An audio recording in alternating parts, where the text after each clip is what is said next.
nirmala ken yam kanas tin Lienge rois ne Nuer Online TV kajan gwasa mede yete jano mi jiram jidit kajan channel ma kajan shangan yam no bijek de yete jano jin ku subscribe ke nywaka kanasin ko kien tin no kajan ro de ka tung ne tin nas ke tung Nuer de kenaling aller balinga jan gwasa me bana racha karaja pilot Ramadan and Cape bon ke part ni rewe ka South Sudan te karach mishalat raja mo ajan balinga jan gwasa me chuje peru jeno jin bijan nywaka nasin ko kien ki kanasin content no kajan o de ka tung ne tin nas de kana ling ni chang tende shelat ne charge campus bakel to be party du ki bondu bija garpin mugoro bi South Sudan bija right karonen be mi maron kina daraw wude jandang ra widon wan ajero jadan balat ke jan gwasa me goren o be subscribe ke bija nywaka nasin ko kien ashit kamen shalinga tende shala de no ram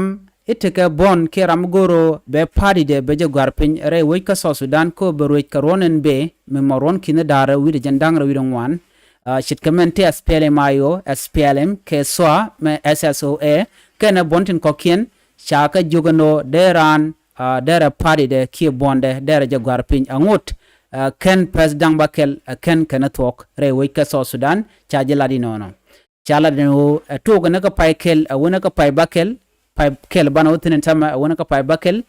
muwe kan ran party de ki bonde kana jaguar pin re wika South Sudan chaje bingich ki chaje binogo dere road chung ki de je kwany ala kwere wika South Sudan charo jama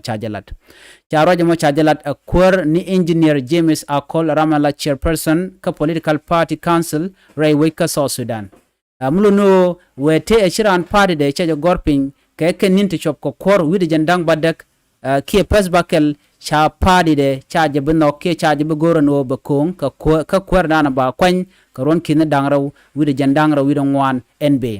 charo jama chaje ladno party ni dialtin konte brodien garping gor ka jen wo be man be ka tradien ka chaga campek mi shop ke jendok widi dich wi kurka ala longa dana cha kam ke longa dana de kerwe ke je re party ni tin kon tin ba garping mi jiram jidit ke jen channel me goren wo jen be jen wa nas ko ken gor kono ronen be mi moron kin dangra wi jen dangra wi don wan den mandana bro laptin den je guj ko en South Sudan ka gwasen be te correct wan bro den laptin chet kamen ngai konen o en kum SPLM ki SPLM mayo ken diale particle shi part nero ken kwikor dana chet to koron kin dara wi wal jok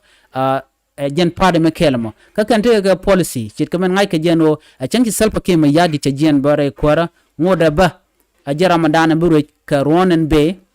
a chankere arbo ki shiliune jen ngode de moyno gwada rada dien dongdera Dr. Yang machaten ki rada dien misha Dr. Yang machaten ka kwiko ngai ketin kon lat ka rodi rewe ka South Sudan ke jen gwasme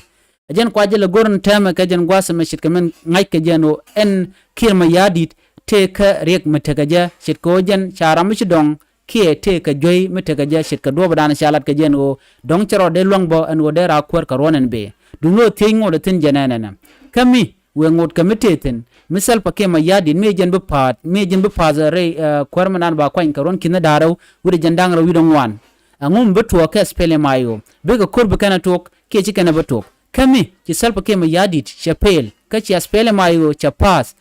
bi sal pake ma yadit ba kurbe je to ke ci jabeto gor ka jeno karon kina dangra wuri jandang ra widon wan shimishit kame ci to ka Rwanda shede tok ki gwanten koken chitke meji to ba ka Uganda ka gwaste kon meti dictator Amit te kwarka ka gwase dan me logo jen wo bepin chitke men ngai ken wo an salpa ke ma yadit chala do jen shede ke Moses kwere che chepal ne ka ron dan chi South Sudan che independent che je kaja ka ron kin dara wi welka dungno she lok en wo bepin cha jona ne rin wan ke jen gwase me tem jen kwale goro de partner dialan kon no go dong de orden chung are wi ka South Sudan ko de ka South Sudan nang re mala gor ke jeno bu rodien garpin atu ka pay kel wona ka payen bakalien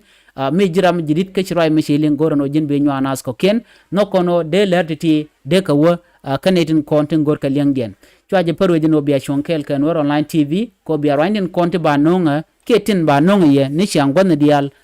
biyen ka shwamala je ko mi sha subscribe gor jeno biya shonkel kan Nuer Online ajen gwasa dan ende roy dan dar pektin chuje parwe jino bi subscribe ke bi nywaka nas ko ken biya takamal bye bye